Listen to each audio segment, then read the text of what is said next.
రాష్ట్రంలో పెన్షన్ల పంపిణీ 4వ తారీఖు వచ్చినప్పటికి కూడా ఇంకా దాదాపు 1/4 పెన్షన్లు పంచాల్సినవి ఉన్నాయి.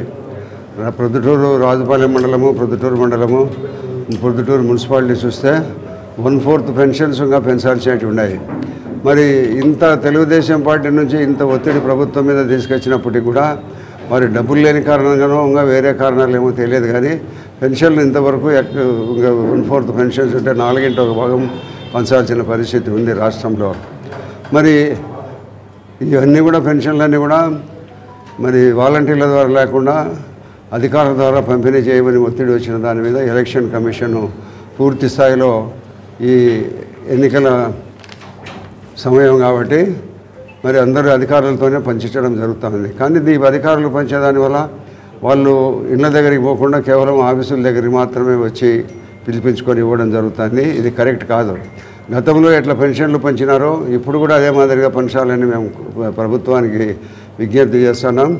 మరి ఈ విజ్ఞప్తిని వెంటనే పరిగణలోకి తీసుకొని మిగతా బ్యాలెన్స్ రేపు కానీ ఎల్లుండి లోపల కంప్లీట్ చేయాలని కూడా మేము కోరుతున్నాము. మరి ఇది పెన్షన్లను వాలంటీర్లను ఉపయోగించుకొని కొన్ని చోట్ల ఇప్పటికి కూడా కొన్ని చోట్ల జరుగుతూ ఉంది. మరి ఈశ్వరెడ్డి నగర్ ఇట్లాంటి చోట వాలంటీర్ల ద్వారానే కొంతమంది పంపించడం కూడా జరుగుతుంది. వారి దృష్టిని ప్రభుత్వం దృష్టికి తీసుకోవడం జరుగుతుంది. ఇప్పుడు మన ఎమ్మెల్యే గారు నిన్నటి దినము షర్మిలారెడ్డి గారిని గురించి మాట్లాడినారు. షర్మిలారెడ్డిని గురించి వాళ్ళ కుటుంబాన్ని గురించి మాట్లాడే నైతిక హక్కు నీకు లేదు. వాళ్ళది కుటుంబ సమస్య. నువ్వెవరు, నీకేంటి సంబంధం ఏంటి?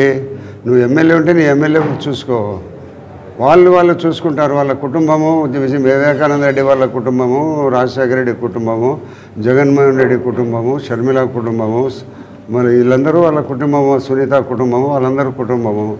వాళ్ళ దాంట్లో జరిగిన దాంట్లో గురించి వాళ్ళు ఏమో మాట్లాడుతుంటే నీకేంటి సంబంధము? నాకు కూడా నీకేంటి సంబంధం అని అనొచ్చు, కానీ నువ్వు మాట్లాడినావు కాబట్టి నేను మాట్లాడుతున్నా. కుటుంబ సమస్య అది. నీకేంటి సంబంధం? నువ్వు జవాబుదారి తీసుకుంటాను. ఆయన అవినాష్ రెడ్డికి అంత భరోసా ఇస్తాడవే నీకు తెలిసిన లోకమంతా కోడే కూస్తుంది. అవినాష్ రెడ్డి చంపినారని సిబిఐ వాళ్ళు దస్తగిరి వాంగ్మూలం ఇచ్చినాడు కోర్టులో.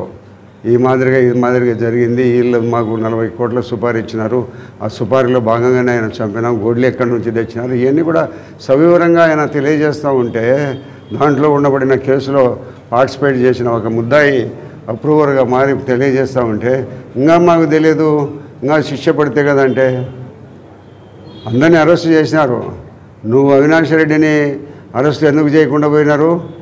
అరెస్టు చేయకుండా ఉండేదానికి జగన్మోహన్ రెడ్డి కేంద్ర ప్రభుత్వం పోయి మోకరిల్లి దాదాపు ఆంధ్రప్రదేశ్ పోలీసు సహకారం మీరు అందించలే అరెస్ట్ చేయాలంటే కూడా.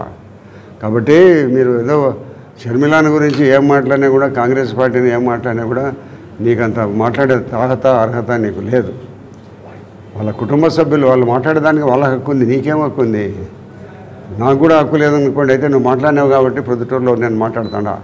కాబట్టి షర్మిలారెడ్డిని ఆయమ్మ తెలంగాణ కోడలనింది, తెలంగాణలో పుట్టినానని అనిన్నా కూడా నేను ఇక్కడ పుట్టిన బిడ్డను అని ఆయమ్మ చెప్పలే. అక్కడ పుట్టింది తెలంగాణలో. ఎవరైనా మన ఉద్యోగస్తుడు పోయి, మన పొద్దుటూరు ఉద్యోగస్తుడు పోయి అక్కడ ఉంటే ఆ ఉద్యోగస్తుడికి అక్కడ సంతానం జరిగితే వాళ్ళు అక్కడ పుట్టింటారు, కానీ నివాసం ఏమో ఇక్కడనే ఉంటుంది. కాబట్టి ఈ షర్మిల నువ్వు మాట్లాడడం అనేది కరెక్ట్ కాదు. మాకు సంబంధం లేకపోయినా కూడా నువ్వు ఏదో అన్యాయంగా అక్రమంగా వాళ్ళ మీద మాట్లాడుతున్నావు కాబట్టి మేము మాట్లాడతాం. మా పార్టీకి కాంగ్రెస్ పార్టీకి ఎలాంటి సంబంధం లేదు. కాబట్టి నువ్వు ఏదో అన్యాయంగా మాట్లాడుతున్నావు, మేము కూడా తెలిసి ఊరుకుండకూడదనే మంచి ఉద్దేశంతో మేము మాట్లాడుతున్నాం. నీ అక్రమాలు, నీ పూర్వోత్తరాలన్నీ అందరూ ఉన్నాయి. త్వరలోనే నీ యొక్క కరపత్రం ముద్రించి నువ్వు ఎక్కడెక్కడ ఏమేమి దందాలు చేసినావు, ఎవరి దగ్గర ఎంతో డబ్బులు తీసుకున్నావు, ఎవరి భూమిని లాక్కున్నావు, ఎవరి హౌసింగ్ దానికి సంబంధించి ఎంత తీసుకున్నావు, ప్రతి ఒక్కటి అన్నీ ఒక 60-70 పాయింట్లతో నీ మీద ఒక కరపత్రం వేస్తాను త్వరలో. నీ బావమరిది దందా ఎంత, మీ అన్న దందా ఎంత, మీదంతా ఎంత అని. కాబట్టి నువ్వు తొందరపడాకు, ఏదో అయిపోయిందని అనుకుంటున్నావు. ఏమి కాలేంగా ఇల్లు వెలుగుతానే పండగ అయింది అనుకుంటున్నావు నువ్వు అంతే. కాబట్టి ఇంకా చాలా దూరం ఉంది.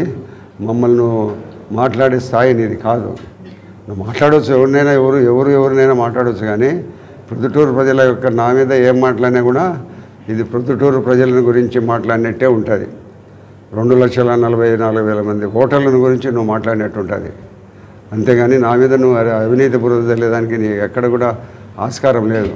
ఏదో సూర్యుని మీద ఉమ్మేస్తే మిందబడినట్టుగా నీకు పడతారు తప్పక మాకు అటువంటి చరిత్ర లేదు కాబట్టి ప్రజలు కోరుకున్నారు కాబట్టి నాకు టికెట్ ఇచ్చినారు. కాబట్టి ఏదో లేనిపోయినవన్నీ మాట్లాడకుండా పెన్షన్లు పంపిణీలో కొంత జాప్యం బాగా జరుగుతూ ఉంది. ఇంకా 2-3 రోజుల్లో కానీ పూర్తిగా అయ్యే పరిస్థితి లేదు. వెంటనే పెన్షన్లు పంపిణీ చేసి అందరినీ కూడా మరి పెన్షన్కి ఇబ్బంది పడే వాళ్ళకు ఉంటారు, ఆసుపత్రులకు పోయే వాళ్ళు ఉంటారు, రకరకాల వాళ్ళు ఉంటారు, వాళ్ళందరికీ ఇబ్బంది లేకుండా వెంటనే ప్రభుత్వం చేయాలని కోరుతున్నాం.